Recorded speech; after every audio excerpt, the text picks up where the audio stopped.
Transporte público defasado, engarrafamento nas principais ruas e avenidas. Estamos falando da realidade enfrentada pelos moradores do Recife, a terceira pior capital do Brasil quando o assunto é trânsito, segundo o IPEA. Como solucionar esses problemas e o que tem sido feito para mudar essa realidade? Sobre essas questões eu converso com Tânia Passos, jornalista do blog Mobilidade Urbana do Diário de Pernambuco. Tânia, muito obrigado pela presença. Tânia, quando surgiu a ideia de criar esse blog?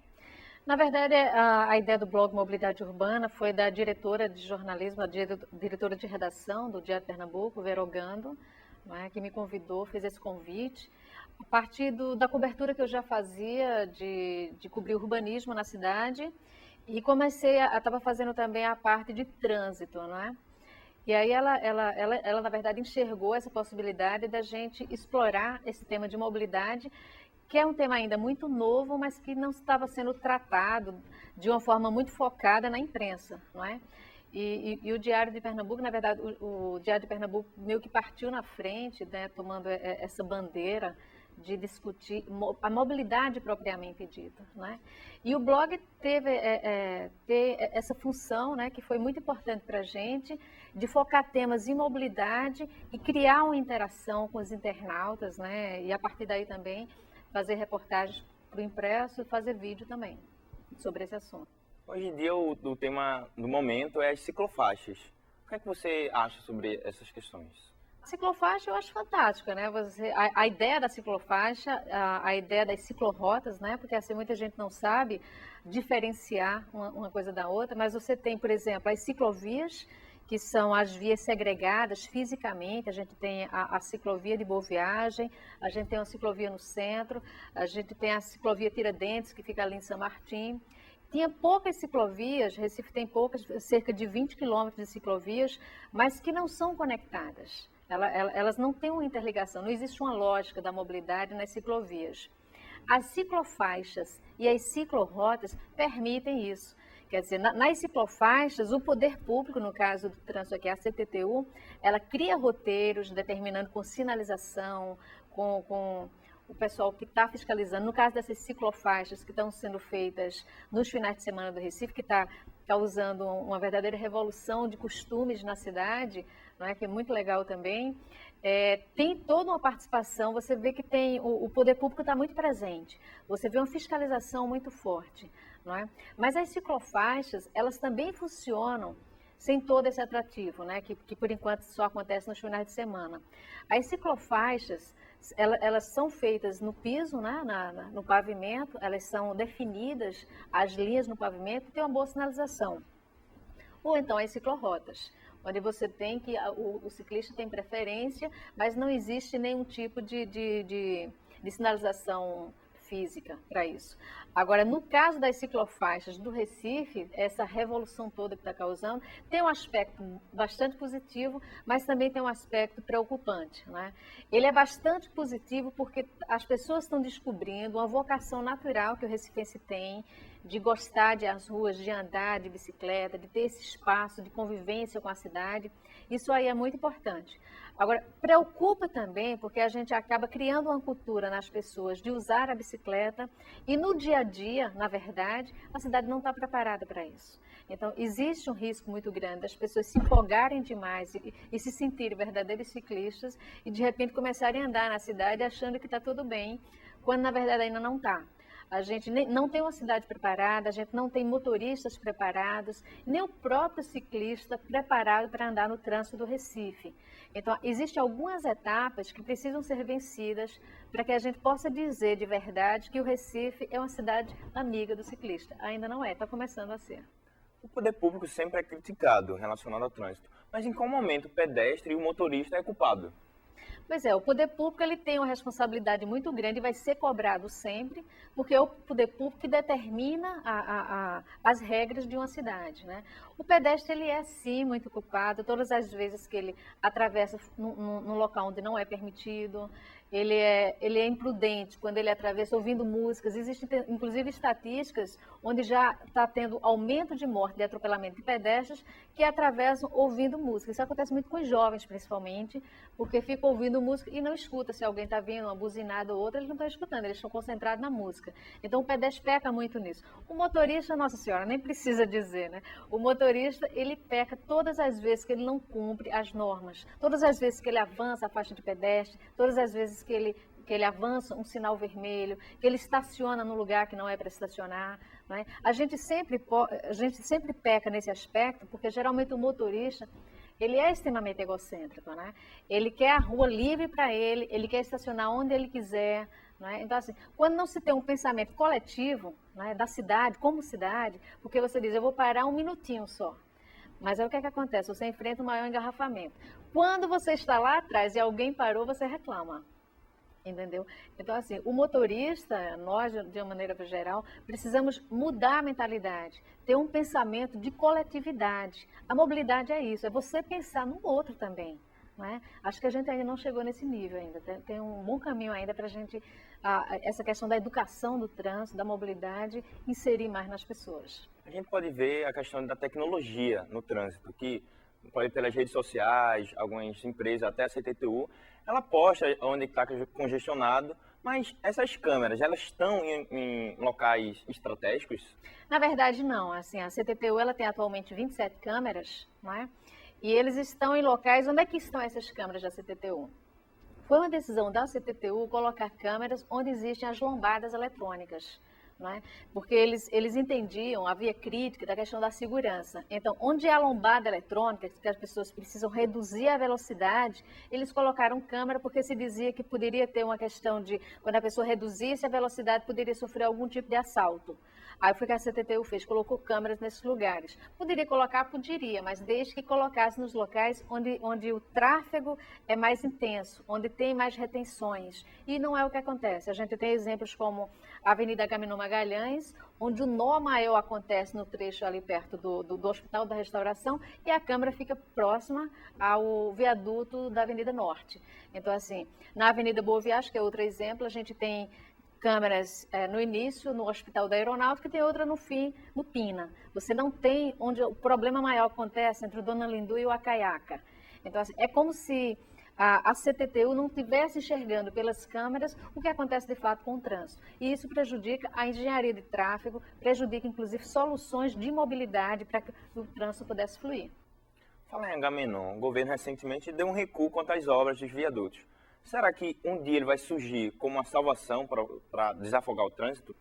Existe esse risco e é uma preocupação grande, né? Porque assim, o governo ele recuou dessa questão dos viadutos, mas ele adotou o mesmo modelo do projeto quando ele contava com os viadutos. Não é? O que é que acontece? A Avenida Agamenon Magalhães tem 8 cruzamentos e a gente sabe que existe uma alternativa de se melhorar a sincronia dos sinais para dar fluidez ao tráfego, mas não vai conseguir fazer isso em todos os cruzamentos, até por uma questão de distância. A própria CTTU diz que isso não é possível.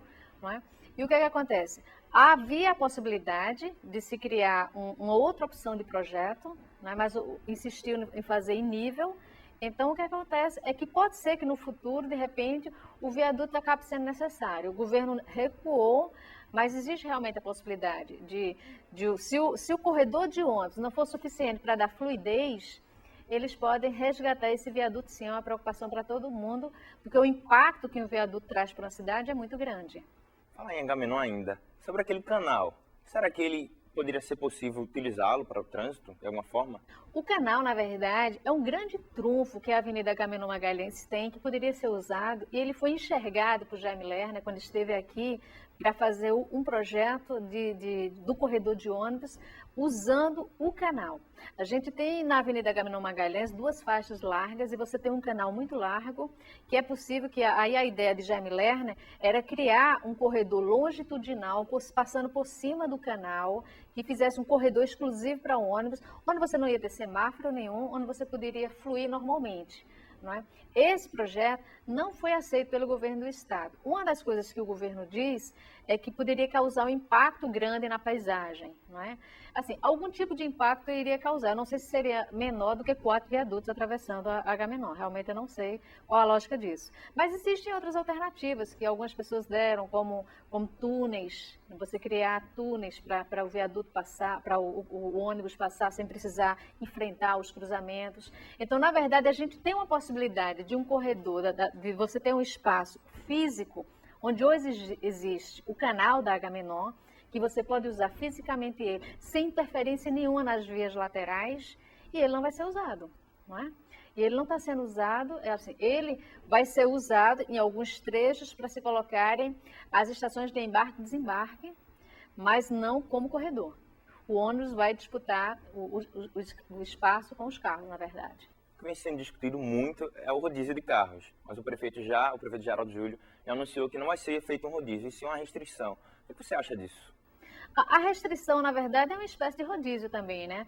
Agora, ela tem um horário mais limitado, que eles deram até às 8h30, é como se fosse o horário de pico, mas, na verdade, o que acontece? Hoje a gente tem um horário de pico muito mais estendido, a gente não tem mais um horário de pico até às 8h30, muito pelo contrário, é quando a coisa esquenta realmente, é quando o bicho pega. Então, o que acontece? Você vai ter uma restrição parcial do automóvel naquelas áreas. Eu não acho que seja ruim você ter restrição. Talvez essa restrição que está sendo dada agora, ela não seja suficiente, inclusive pelo tamanho do horário da extensão. Mas é também uma forma que o governo está dando de começar a educar as pessoas de que elas vão ter que deixar o carro em casa, vão ter que ter outras opções. O risco que acontece disso é se a gente não tiver um transporte público paralelo a essas decisões, onde você possa migrar para o transporte público. Então, o risco que acontece é que a classe média, que não é acostumada a enfrentar o ônibus lotado, queira comprar o segundo carro. Esse risco existe, como aconteceu em São Paulo, inclusive. Já existem estudos que dizem que os paulistas que tinham carro em São Paulo, hoje têm 2. Então, assim, se disser que acaba hoje com o rodízio em São Paulo, dizem que não ia fazer diferença nenhuma, porque quem já tem carro tem 2. Não é? Então, esse risco pode acontecer aqui no Recife também. Você falou de transporte público e vem sendo criado até para a Copa, corredores exclusivos e mais terminais. Isso vai ajudar ou em algum momento pode causar um problema maior? Na verdade, é uma das grandes apostas, são esses corredores, esses terminais, é um dos grandes legados que a gente vai ter com a Copa do Mundo, não é? Tanto os corredores como os terminais integrados, eles estavam previstos num plano diretor de transporte urbano que foi feito desde 1970. Então, assim, já havia a previsão da gente ter terminais de integração. A gente, assim, isso é um avanço muito grande. A gente hoje, nós vamos ter, até o final de 2013 ou início de 2014, 23 terminais integrados. Não é? A gente não tinha isso, a gente tinha menos de 10. A gente tinha menos de 10, vamos ter 23. E vamos ter 2 corredores de ônibus importantes, que é o corredor Norte-Sul e o Leste-Oeste.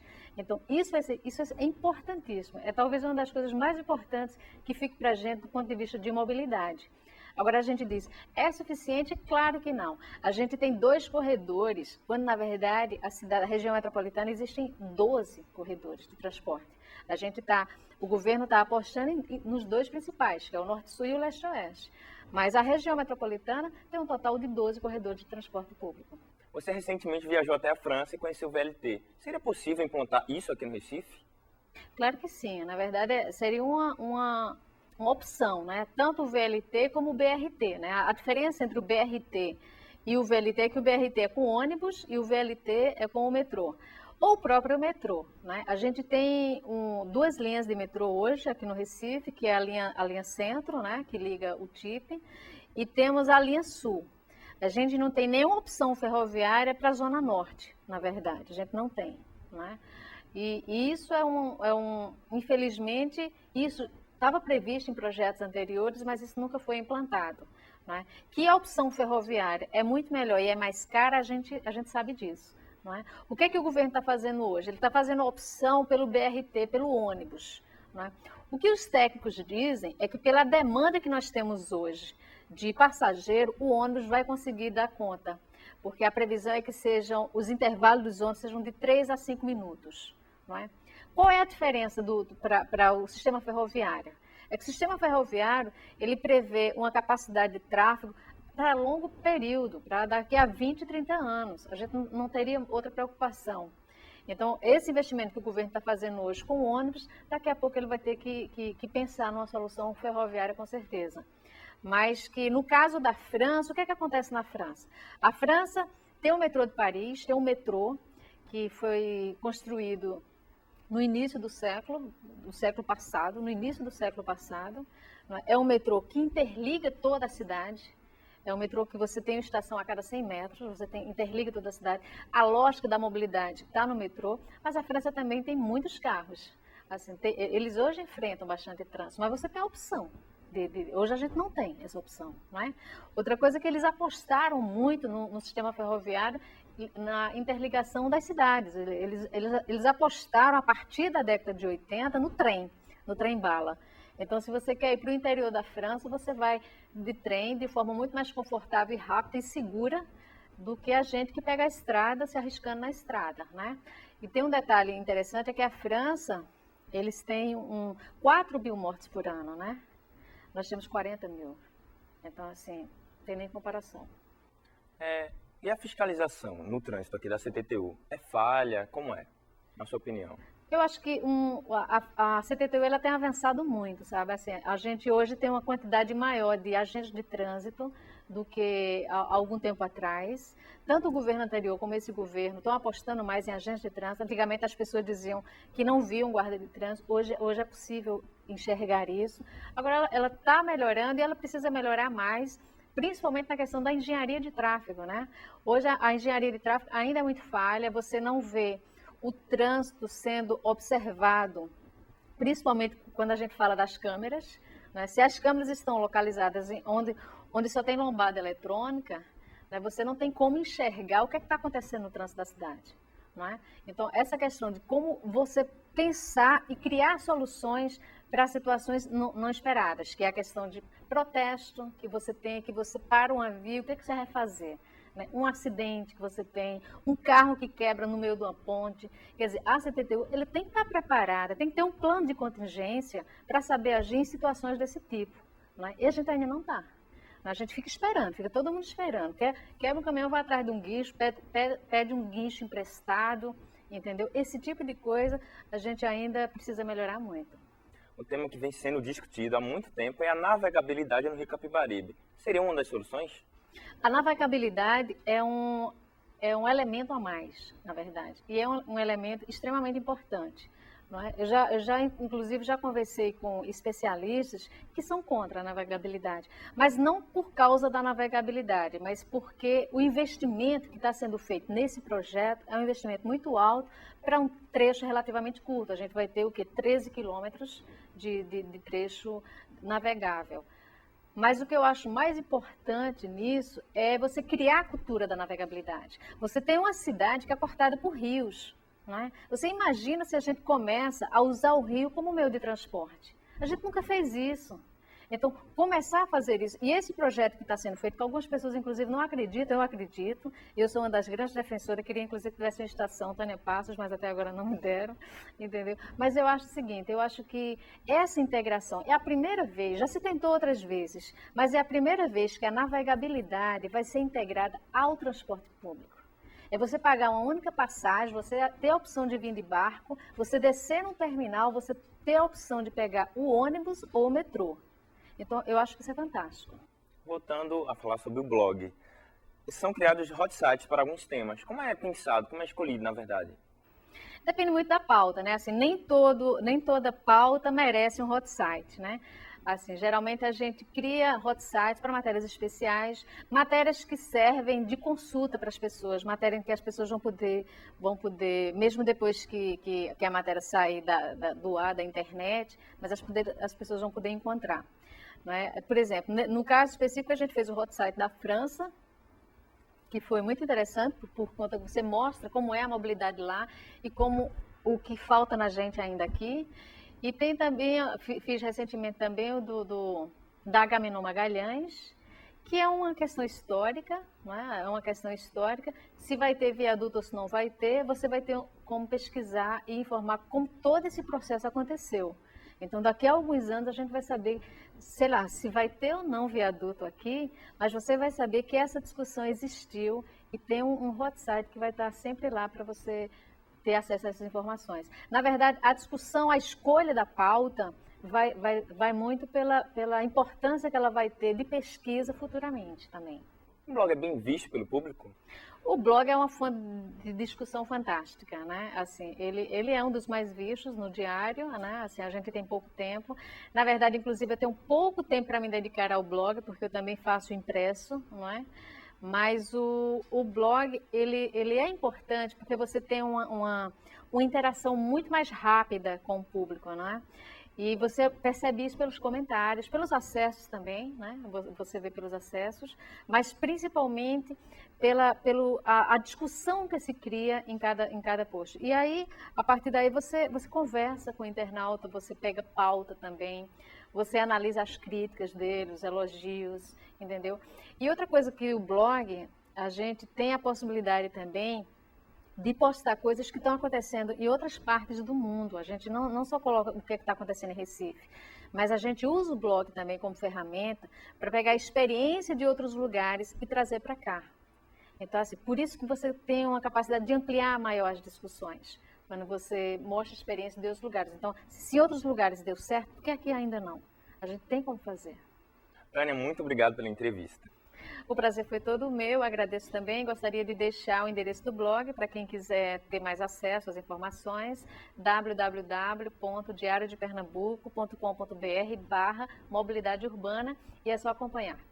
E você também pode participar do programa Abre Aspas enviando sugestões de temas e perguntas através do nosso Twitter e Facebook. Até mais!